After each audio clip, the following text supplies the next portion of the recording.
Bom dia! Sejam todos muito bem-vindos ao nosso programa Pesquisar.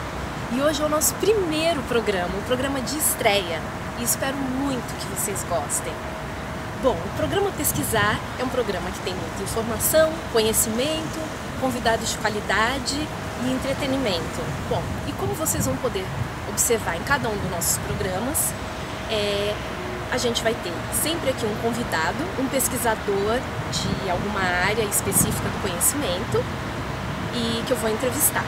E inicialmente a gente vai ter uma parte do programa mais rapidinha, que eu apresento alguma parte da cidade de Lisboa, que é onde o nosso programa se passa. Então, dando início ao nosso primeiro programa, vamos lá!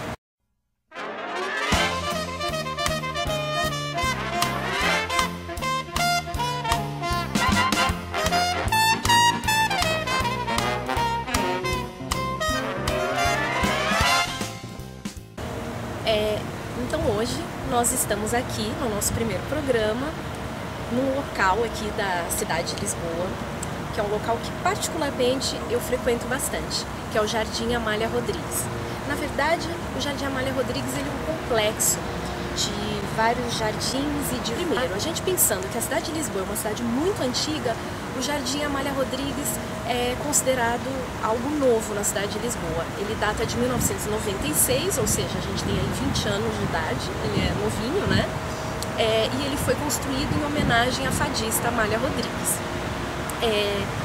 O Jardim Amália Rodrigues está localizado numa área central e das mais altas da cidade, tendo uma vista magnífica da cidade de Lisboa.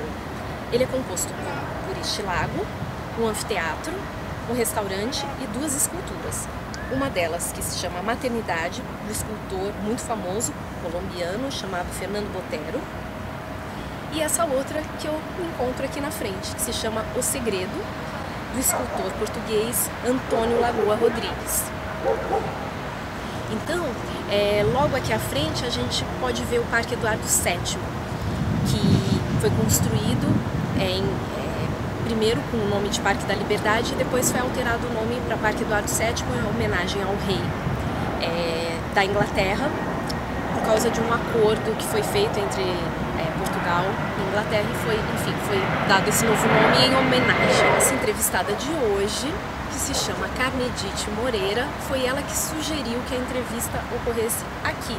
Ela que sugeriu que fosse em frente dessa escultura que ela gosta muito. O Segredo, né, é uma obra em bronze de 1961 que mostra duas mulheres, uma contando um segredo para a outra. Voltando agora aqui na nossa convidada, né, a Carmedite Moreira é uma brasileira carioca, mas com alma baiana, porque ela já mora lá há uns 20 anos. E ela é psicóloga, pedagoga, psicopedagoga, mestre em família. E a pesquisa que a nossa convidada, Carmedite Moreira, vai apresentar na segunda parte do programa chama-se Psicólogas, Psicólogos Educacionais Escolares e Diversidade Sexual, Concepções e Práticas na Escola, no estudo Brasil-Portugal. Bom, Carmedite, primeiro de tudo eu quero agradecer sua presença aqui, super feliz. Ela é minha colega de doutoramento na Psicologia da Educação aqui na Universidade de Lisboa. E é um prazer realmente te receber, agradeço. Eu que agradeço. E a Carmedite tem, como eu já falei anteriormente, uma pesquisa muito interessante, um assunto muito atual que vai contribuir bastante para vocês que estão aí assistindo a gente, tá bom? Então vamos lá. A primeira pergunta, Carmedite, me diz como surgiu a ideia de realizar essa pesquisa?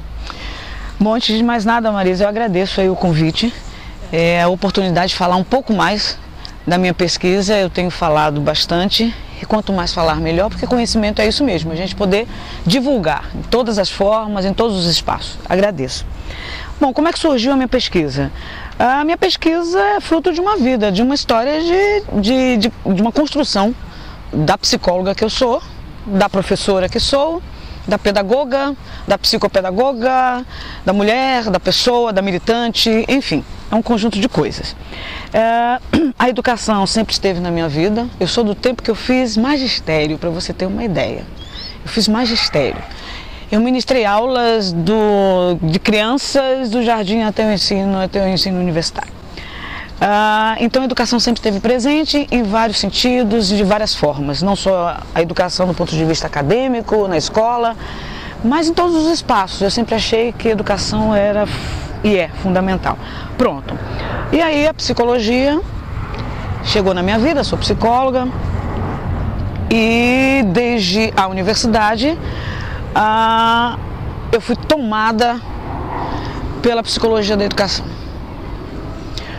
Claro, não vou dizer que a clínica não aconteceu na minha vida, aconteceu como todo e qualquer psicóloga, estudante de psicologia, mas eu me encantei precisamente com as leituras de uma autora chamada Marilena Souza Pato. Na década de 80, ela escreve a sua tese de doutorado e ela traz uma discussão, ela propõe uma profunda discussão, ela coloca o dedo na ferida da psicologia da educação. E isso me encantou profundamente, porque era a forma que eu pensava a educação e que eu pensava a psicologia dentro da educação para contribuir como um conhecimento, uma área de conhecimento que pudesse contribuir com a educação. Então, a partir disso, a psicologia da educação efetivamente entrou na minha vida e todo o meu estudo, toda a minha perspectiva acadêmica enquanto pesquisadora foi para a educação. Fiz pedagogia para me aprofundar mais na educação, fiz a psicopedagogia para me aprofundar mais, e cada vez mais que a gente estuda sobre psicologia e sobre educação, a gente sente que precisa aprender mais, né?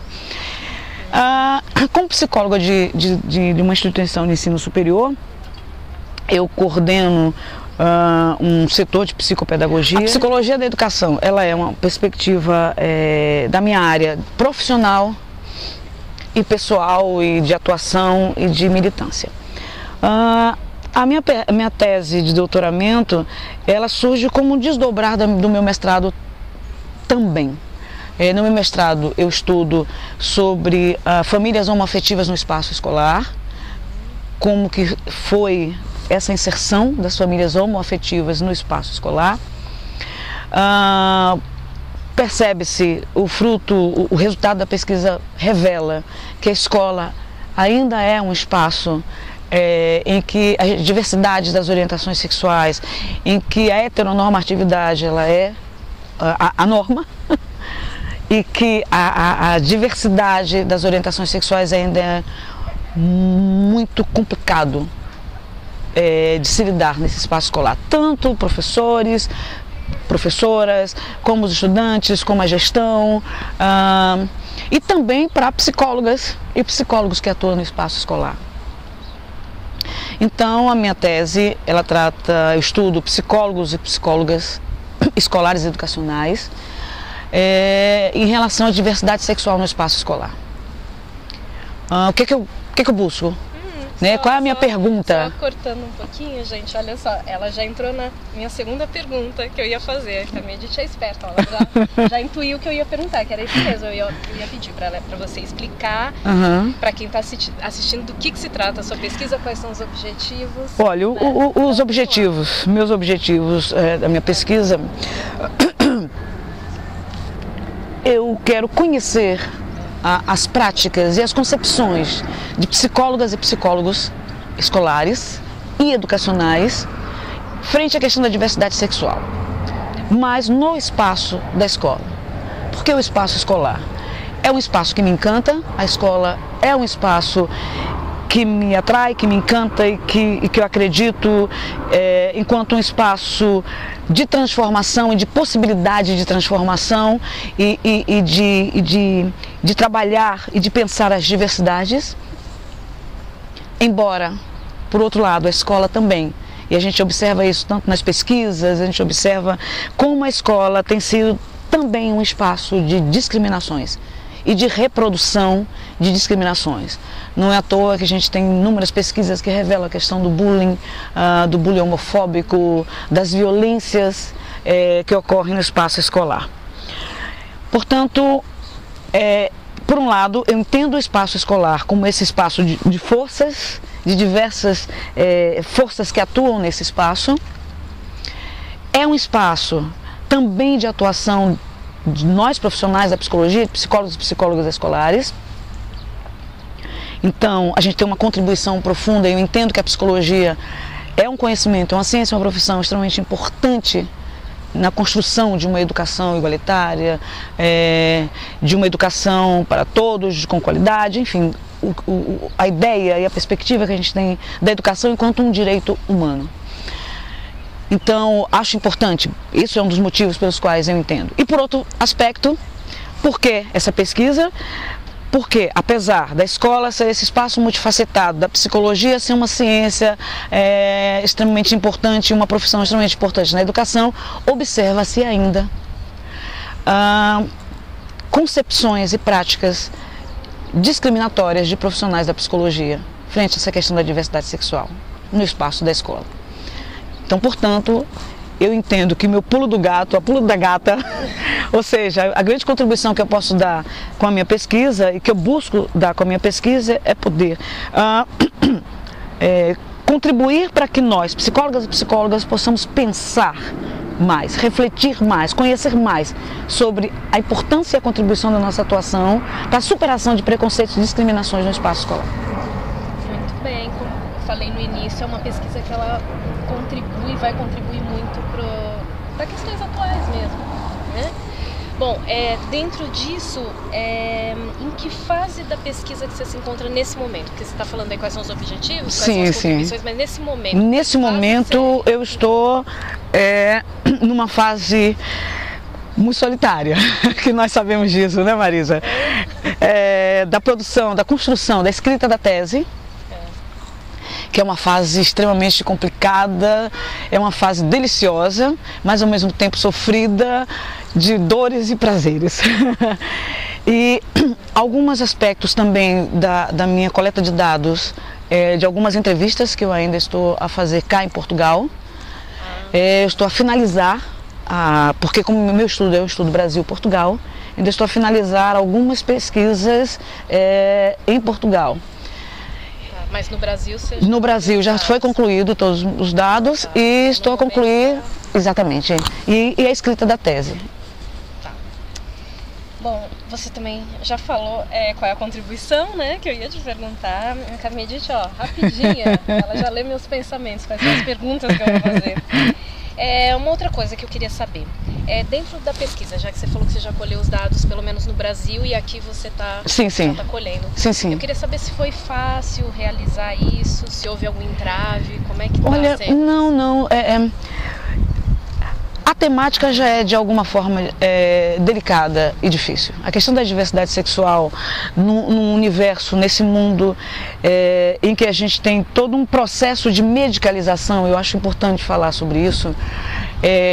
A medicalização da sociedade, eu quero chamar a atenção que medicalização não é medicar. Não estou a falar de remédios, eu estou a falar de um processo social em que a gente vive, em que as questões sociais, as questões sociais, políticas sociais e históricas estão sendo analisadas através de uma perspectiva médica, né? Essa perspectiva da medicalização esse processo de transformar questões que são históricas, sociais, culturais, em questões médicas. Então isso na educação tem sido muito forte, na medida que você transforma essas questões em distúrbios, em transtornos, em que você transforma a aprendizagem, o processo de aprendizagem em doenças. Né? Como se fosse Exatamente, como se fosse problemas. Então essa medicalização acontece em todos os campos, tem acontecido em todos os campos da sociedade, inclusive nas questões relativas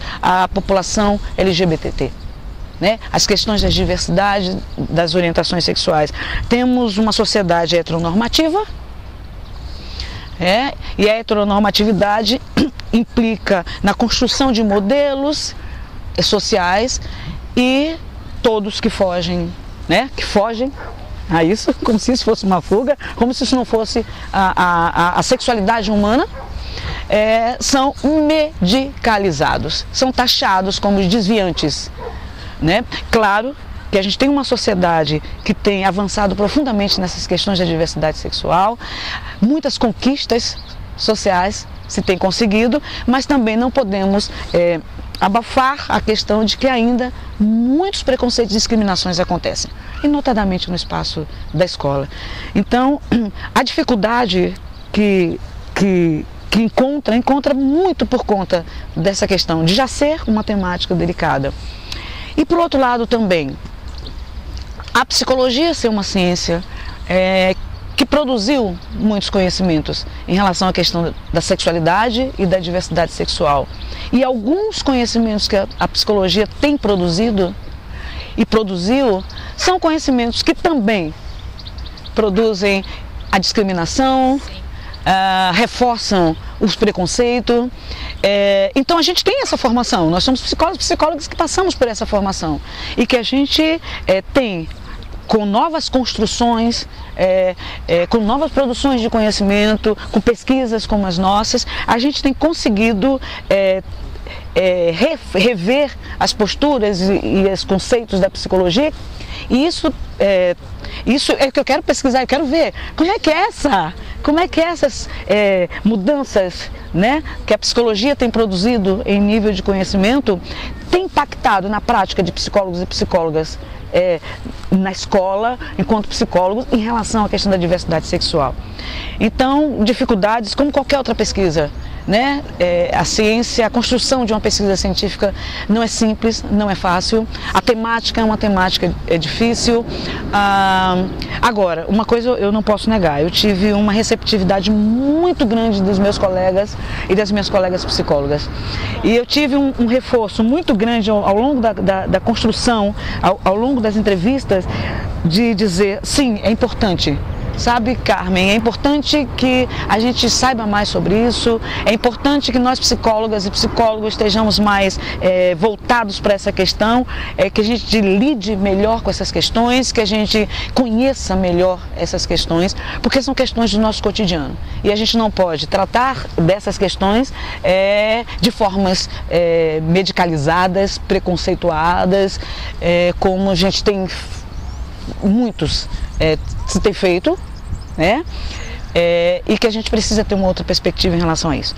Então eu tive uma abertura muito grande, tive um reforçamento muito grande da importância da pesquisa, e quero deixar claro que assim que tiver o resultado, todas as pessoas vão receber a pesquisa, e eu vou estar à disposição para divulgar essa pesquisa para todos e todas. Pois é, essa era uma pergunta que eu ia te fazer, se você já tinha algum resultado e Sim. alguma conclusão que você já possa assim, adiantar, né, para as pessoas. Posso adiantar, né, vou adiantar, vou adiantar para criar curiosidade, né, visto que esse programa é um programa que tem essa perspectiva de trazer a pesquisa, e a pesquisa é um pouco disso, tem essa coisa também do que virá, né, enquanto pesquisadora. Olha, é claro que são resultados iniciais, mas uma das percepções, das interpretações que eu tenho através do que me chegou, né, das minhas entrevistas, é que temos um grande dilema. Ao mesmo tempo em que a gente tem uma psicologia aceitante da diversidade, e um dos capítulos da minha tese, eu faço uma pesquisa, eu analiso o código de ética de psicólogos e psicólogas de diversos países do mundo. Com alguns descritores, como diversidade sexual, homossexualidade, orientação sexual, identidade de gênero, eu busco entender como que nos códigos de ética da nossa profissão a questão da diversidade sexual tem se posto. Está posta. E eu observo que, com muito prazer, eu observo que a psicologia é uma ciência aceitante da diversidade em todos os códigos de ética que eu pesquisei. Muito bom. Ou seja, existe uma psicologia calcada nos direitos humanos. Uma ciência e uma profissão voltada para a garantia de direitos humanos.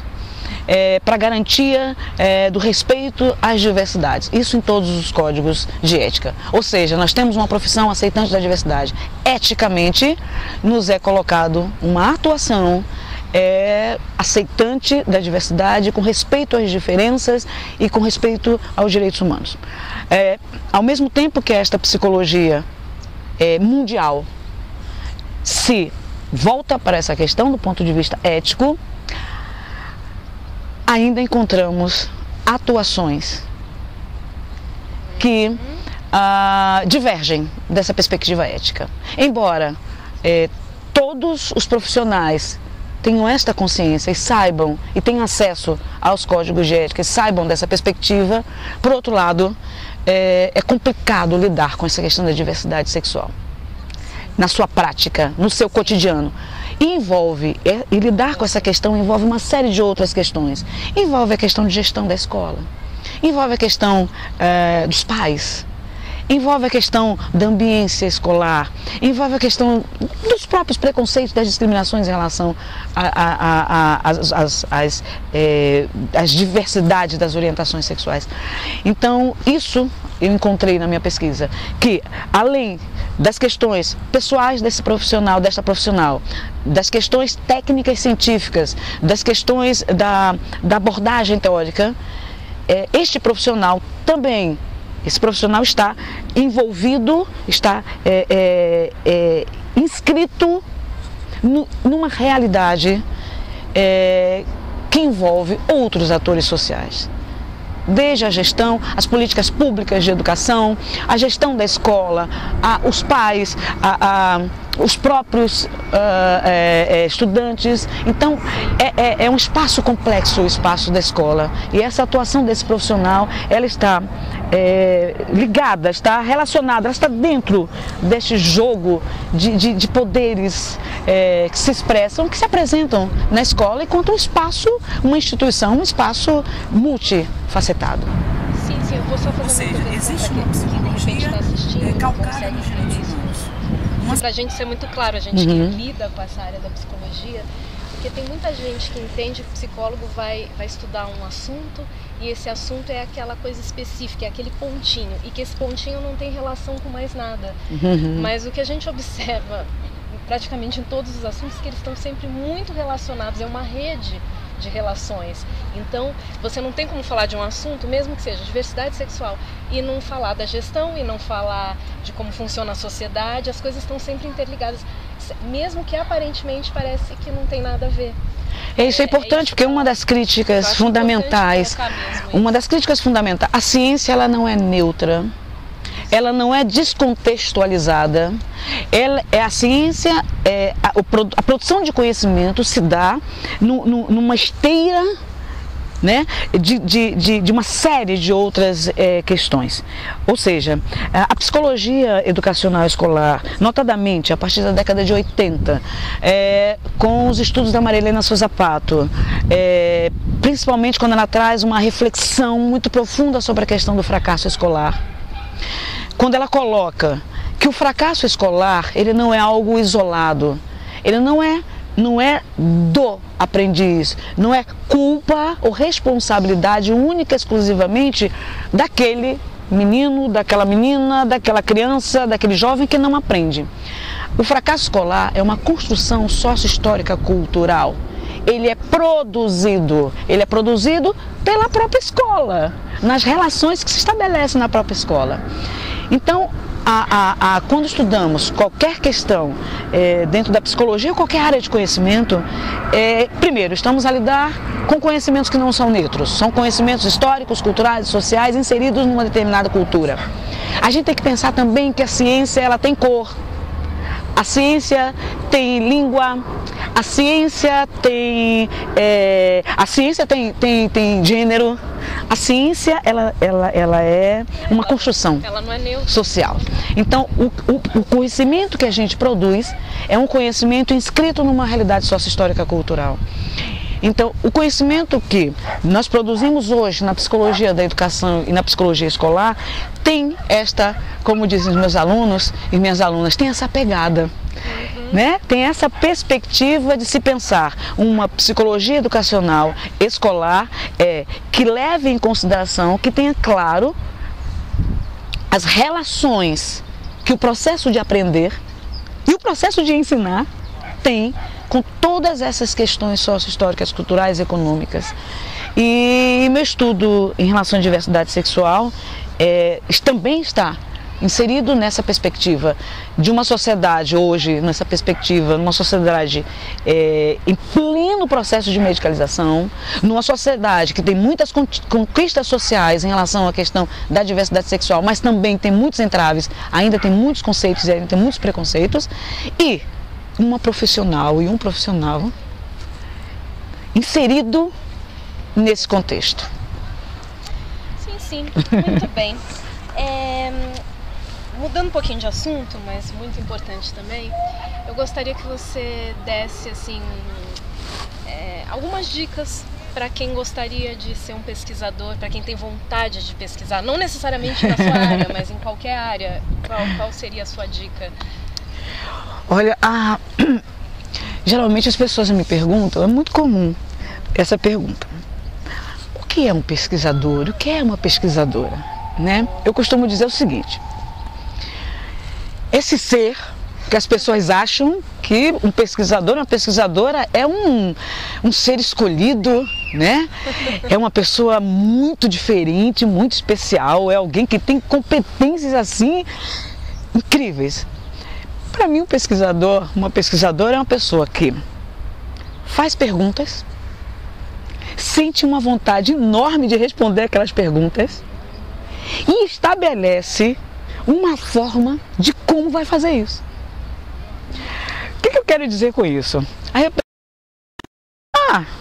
então qualquer um pode ser pesquisador, porque todo mundo pergunta, todo mundo quer dar respostas às perguntas e todo mundo quer achar um jeito de respondê-las. Exatamente. A pessoa vai dizer que a pesquisa que eu faço é uma pesquisa científica, né? É uma pesquisa acadêmica, dentro de uma base. As minhas perguntas são perguntas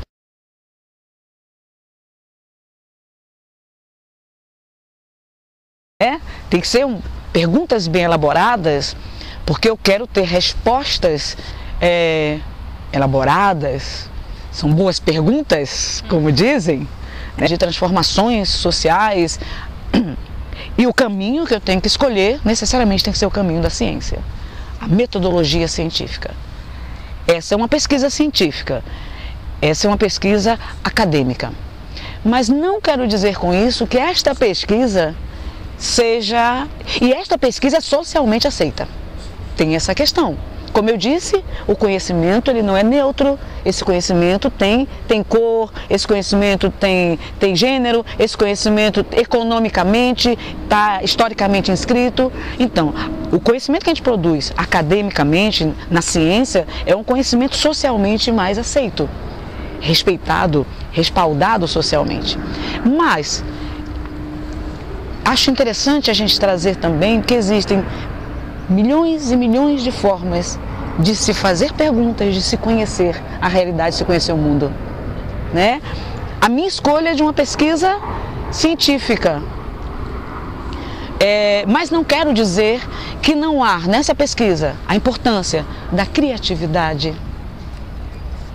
as sensações e as emoções todas que passam por nós, quando nós estamos a ler um artigo, a interpretar uma entrevista, a fazer uma entrevista, as sensações e as emoções que fazem parte de um pesquisador, de uma pesquisadora, e fundamentalmente, uma das áreas de interesse, fundamentalmente para mim, na pesquisa, chama-se a ética na pesquisa, né? A ética é uma das questões que mais regem e regam a minha orientação enquanto pesquisadora, esses anos todos que eu tenho como pesquisadora. É não perder a dimensão do humano, e nós fazemos pesquisa com humanos e somos humanos, ou seja, nós pesquisamos a nós mesmos. Isso é importante que a gente tenha claro, não perca essa dimensão, portanto não há neutralidade científica. A importância social que tem uma pesquisa, a contribuição social que a gente pode dar, que a gente deve dar com uma pesquisa, com essa produção de conhecimento, mas sem perder a dimensão da criatividade, né? Porque ser um pesquisador exige de nós o exercício dessa criatividade. E tudo isso tendo como base fundamental a ética na pesquisa, a ética com o seu entrevistado, a ética com o seu conhecimento, a ética com a divulgação do seu conhecimento. Então é fundamental que esses aspectos, a gente não perca a dimensão desses aspectos enquanto pesquisador, enquanto pesquisadora. Muito bem. E para finalizar aqui, última pergunta, eu vou pedir para você resumir em 3 palavras o que é ser pesquisadora. Poxa, em 3 palavras? 3 palavras. Como eu disse, ser pesquisador, em 3 palavras. Perguntar, responder e se divertir e criar. Já foi 3, ó. E eu vou falar a terceira. Ó, perguntar, responder e caminhar. Bom, quero agradecer a sua presença, gente, foi muito boa a entrevista, eu acho assim, contribui demais, não só pelo tema, mas todas as explicações que você deu aqui para o nosso público. Eu vou parar de falar porque nem aparece meu nome, tem que fazer de novo. Então, muito obrigada, Marisa, eu espero que a gente tenha essa ideia maravilhosa desse espaço de divulgação e estou à disposição para contribuir sempre que você precisar. Obrigada.